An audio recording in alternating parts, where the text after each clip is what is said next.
Right. So, Shawn, good to have you here. Thank you very much for your time. I understand that with quarantine and with work and fighting, there's a lot going on. So I very much appreciate you taking the time to speak with me. Now, obviously, we are coming off the heels of your LFA 84 bout with Boston Salmon. That was a fight that ended in controversy with the illegal knee. That resulted in a loss for you, a win for Salmon by disqualification. And there's been a lot of controversy about the finish. And of course, in the aftermath of the finish, there's been a lot of comments on social media. There's been a lot of discussion about the finish and you and Salmon and the fight itself and all kinds of things stemming from the incident. So I did kind of want to get your thoughts. And I know we spoke before hitting record just a little bit about the way that you feel about everything. But let's start at the beginning, which is the coronavirus pandemic has shut down the sport of mixed martial arts, not to mention a variety of other industries and businesses and governments and even countries to some extent. You get a call from LFA that they're putting on a show. They'd like you to compete. Can you walk me through that fight offer and what was going through your mind when you found out who your opponent was and the details about the fight? Yeah, I got a phone call from my manager, Shawn White from Whiteout Promotions. I got a call from him. Said LFA, we've been looking to book an LFA fight for a while. I've been boxing for the past couple of years because it's been rough to find fights. So got the phone call. When they told me, I said, yes, sweet, let's do it. I said, who's the guy? He goes, Boston Salmon. And I'm like, man, usually I go by the rule, if your number's in my phone, then I won't fight you. You know, like if you're not my good enough friend for your number to be in my phone, then we can fight, you know. But Boss's was. And so I texted Boss. I go, hey, brother, getting a phone call, you know, to fight for LFA. He's like, awesome. I'm like, yeah, but it's versus you. He's like, oh. He's like, well, hey, bro, you know, it's all love this way. Let's let the managers figure it out, and then we'll go from there. I said, that's all I needed to know. It's all love. I appreciate that. You know, he's like, it's all love from this side, you know. I was like, it's a good, for me, I'm thinking it's a good matchup. Good stylistically, we're both stand-up guys. Let's get, you know, we're not going to shoot on each other and get real, you know, boring with that. I don't know, man. So took the fight. Everything was good. Boston reached out to me, asked me if we can go. The fight was supposed to be at 45. He reached out to me, asked me if we could go to 150 instead. I said, yeah, I'm cool with that too. I'll do that, you know, whatever to make life easier on people, right? Because I'm just a fighter, man. I'm here to fight. So I said, yeah, let's do that. You know, went up and weighed a little bit more for him or whatnot, and then we fought, man. We seen each other at the hotel, and it's all love, man. And we, you know, I could tell, man, we looked at each other in the eyes a few times, like, you know, like, shit, I almost want to just have a good conversation with you, man, because that's how cool we were, man. We've gone out to eat, we worked out in the same room, you know, in the same gym together, and I don't know, man, whatever. So fight comes, we get the fight, first round comes out.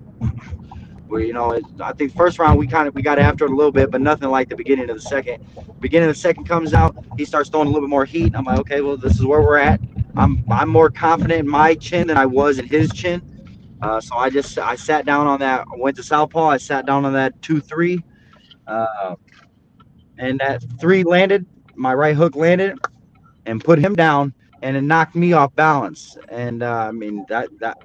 In an MMA fight, that's probably the hardest I've ever been hit right there. You know, so I was a little knocked me off, and he went down, and I, you know, I'm coming back to running toward him, and you know, from then on it doesn't get blurry, man. And I'll say this again, you know, I thought he was up. You know, I didn't throw that knee hoping that he's down, I'm gonna throw it hoping that he gets. So no, I threw that knee because I thought he was up enough. They told me the rules in the back. The rules in the back were full hand, one whole hand, weight on the palm, not fingertips. So in that, there was a little bit of confusion of, okay, so both knees, 2 hands, and so in Iowa, it's 2 hands. They told me there, if the fingertips, they always tell you, hey, don't play that game. Don't play that game in the back. I'll let you get kneed. If you go knee, fingertips, if you playing the up and down game. Boston wasn't playing that up and down game or anything like that, but there was still, my interpretation of the rule was that one whole hand palm down means he's down. I guess but I should have been thinking like, hey, if a knee is down, then a person is down. If a knee is down, then they're down. Period. And I thought he had just gotten up enough. I've rewound and looked at it, and there's a brief moment where it looks like his knee does get up enough, but it would never be something that I would argue, hey, I want my win, because I still ultimately feel like shit for throwing it on him. Like I said, it could probably be anybody else but Boston, and I might maybe not feel. That's not true, because no one deserves for an illegal knee to hurt them. But nevertheless, I threw that knee with assumption that he was up, not that he was down. I would never throw a soccer kick at somebody's head while they're down, because saying, "Oh, I hope that they were up." It's just not something I do, and so that, I think that's the hard part for me. The other hard parts for me is knowing that I had just put him down with a punch and could have finished it with punches and got a victory. And I'm an inch away from hearing dun dun dun dun dun, instead of all those death threats the next morning. So that sucks, man. And then there's the part of just being torn that Boston has to go through all this. There's so many uglies. It's such a shitty situation for me. There's so many uglies, for me, that he can't fight, that I need him in his face, that my talent or that my skill level is being questioned, or that my performance is being questioned because of that knee. It's just a crappy situation, bro. I sat with Boston.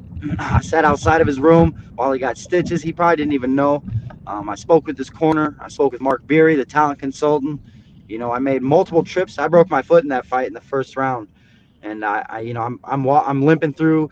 They're telling me to get off my foot. I'm like, yo, I was ready to drag myself to go check on his room. I took him a bag of ice. I sat outside his room hoping to see him, just to get any type of words into him. They told me, hey, Shawn, not right now. Let him get his stitches. With the coronavirus going on, we cannot allow you in the same room as him to get his stitches. I'm like, all right, whatever, So I truly tried to go out of my way to show, my sympathy, my, my anger within myself, and I checked on him the next day. My whole 7-hour drive home, I texted him 2 or 3 times that night. I didn't even know he was in surgery at the time. Man, it's been a roller coaster since then. I get people who say, hey, Shawn, good job with your fight. You did a fantastic job. And it's hard for me to accept that because I hurt somebody in the process, but at the same time, shit, I just did very well. I feel, I put him down in the first round, with a left straight. He responded with a punch, but he went down to his knee, and then I put him down in the second. So I'm pretty pleased with my performance.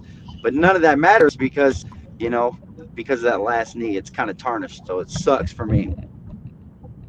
Right. Certainly a lot of complicated emotions there. And it's one of those situations where it's not black and white. There is a lot of gray area. Now, one of the things that you mentioned at the beginning of that answer was in that exchange, you both landed very significant strikes. I believe you said the strike Salmon connected with was the hardest you had been hit in an MMA fight. But right after that, I think, if I remember correctly, you said, but things did not go blurry. Did that strike at all affect your judgment? Was it kind of like kicked you into a fight or flight response within the overall fight or flight response that is an MMA fight? Man, so I'd like to dig into the psychology of it. I don't know. It's all within an exchange. You know what I mean? Like, I threw the knee conscientiously. It was just a fucking terrible timing. I threw it because my job is to entertain. My job is to put people on their face, um, but not in an illegal manner, you know. And so after it happened, I celebrate.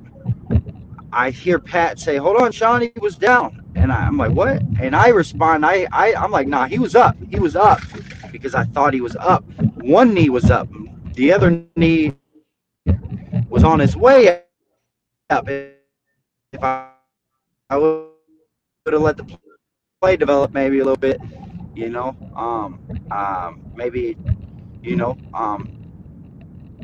doing, you know, just trying to get that win for somebody at that skill level. I don't know. It was never.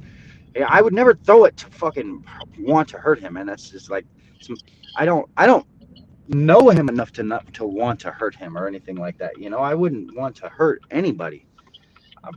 I want to win, and and I threw it in a heated exchange when I guess maybe I wasn't thinking clearly. You know, I don't know.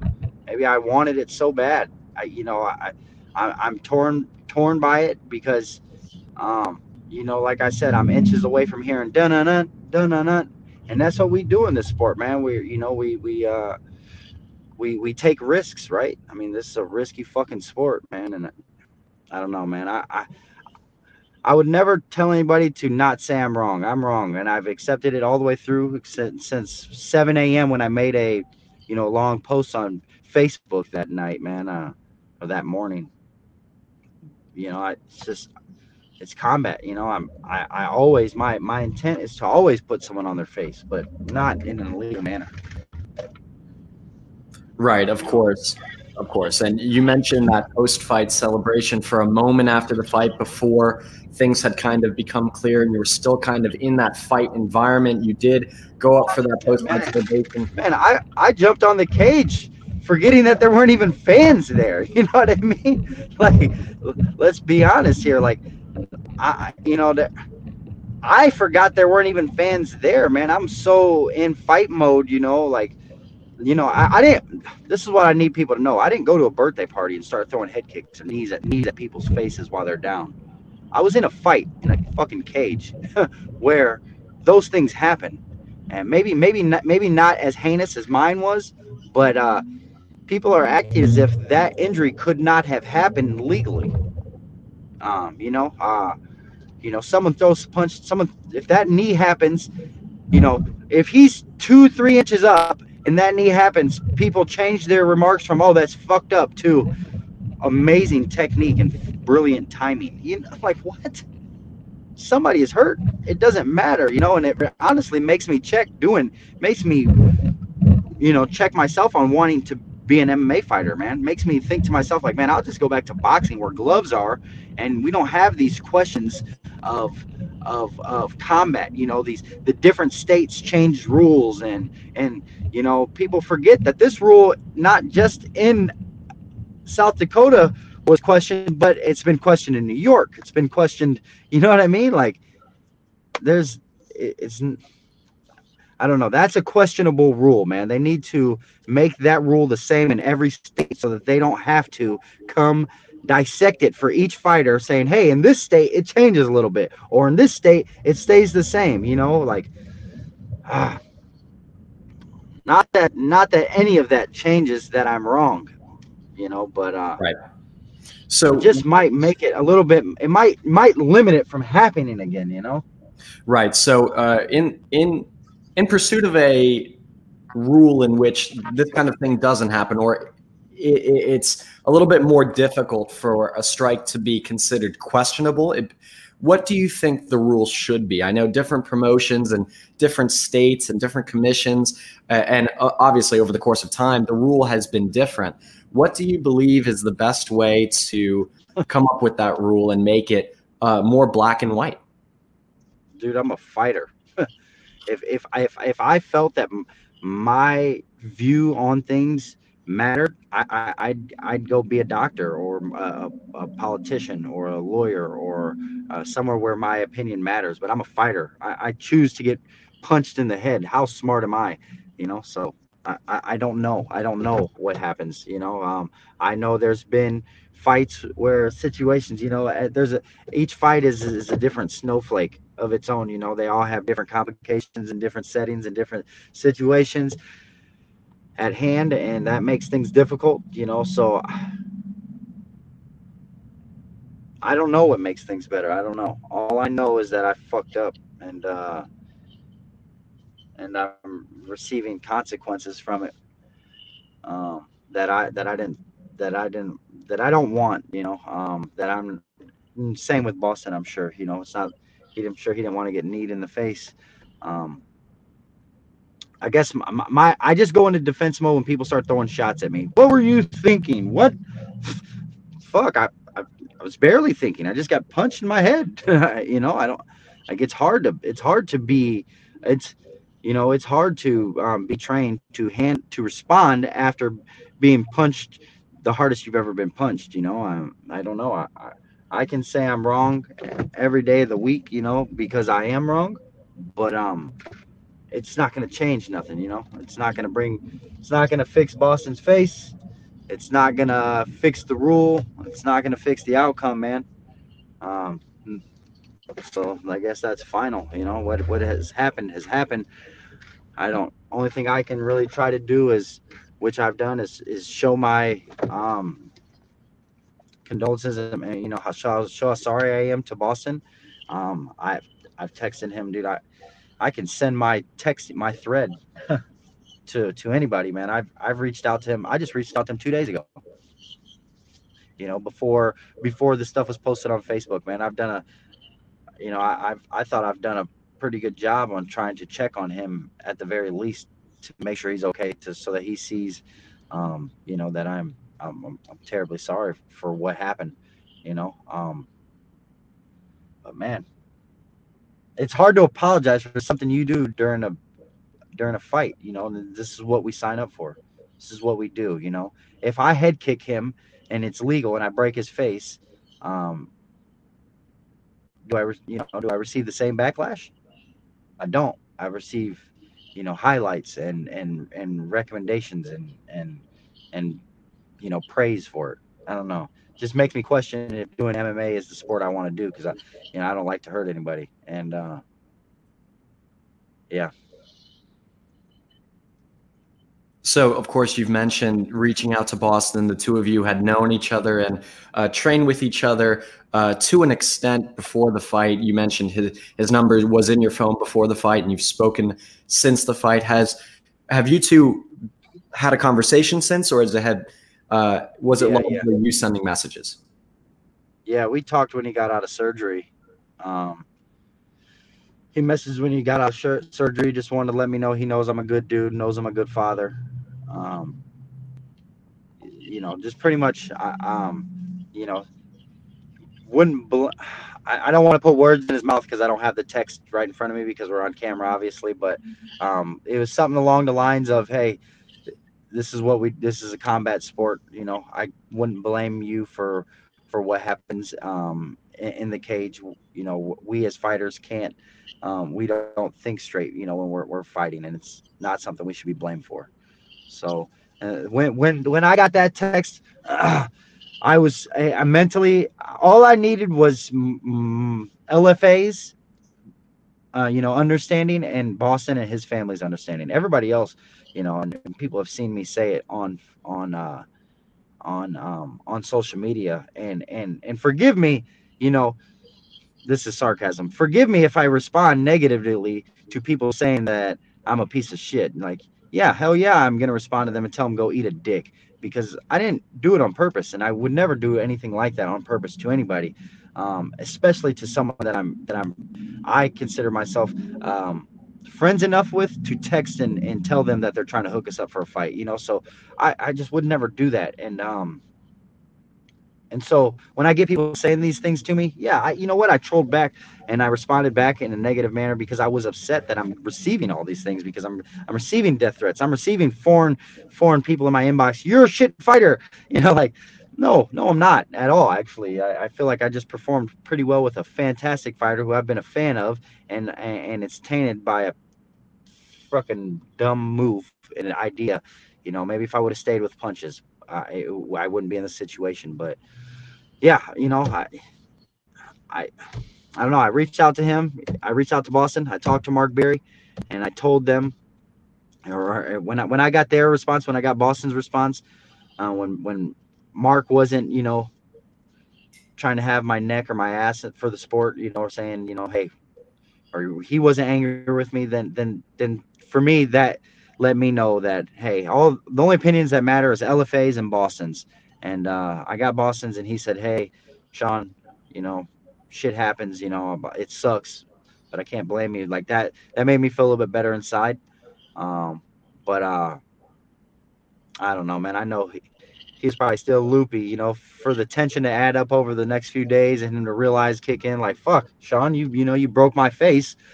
Probably upsets him, you know, and he's probably, you know, I don't want to keep bugging him and saying, hey, boss, man, I'm really checking on you, and him to be like, dude, just let me heal up and get over this, you know. I don't know if maybe he wants to fight me again. I don't know anything anymore. I haven't spoke with him since the day after the surgery. So hopefully he's just okay, man. Right. And of course, I do want to ask this question, but I want to make sure that I'm phrasing it carefully because, you know, with how context these kinds of things can blow up and receive backlash, in no way trivializing or putting aside whatever Boston has gone through as a result of this fight. What have the negative impacts been for you? Because I know you're mentioning you're receiving death threats. You're receiving people questioning your ability and your character on social media. What do they not know about how this situation has affected you negatively? Well, I mean, it doesn't even matter how it's affected me negatively because, well, I just like I'd feel like a crybaby for complaining about the death threats that I've got compared to feeling the pain that Boston has felt. So I won't go to the extent of dwelling on what has been said to me. But you know, yeah, I've gotten many death threats. I've gotten, you know, obviously people are running my name through mud, man, and that's what they're doing, and you know, I had to. For days, you know, and then once they shared that again, that picture, I started getting more death threats, started getting more, you know, people were following me, but, you know, I'm trying to take, you know, I have some good people in my life and some people who are involved in this sport, and I respect their opinions, and they're, you know, they try to say, hey, Shawn, you know, try to find the positives out of this. You know, you perform to somebody that good. All publicities can be, you know, viewed as good publicity. Your name's getting out there, but you know, in reality, I'm like, fuck, I don't want my name to get out there in this terrible manner. You know, I don't feel good about it. I hate that I hurt somebody. I hate that my name is being known for that, you know, and then I hate that, you know, that my performance is being tarnished with this illegal move because, you know, that was a pretty good fight, you know, and I don't know, it was starting to be fireworks. It was about to be good, you know.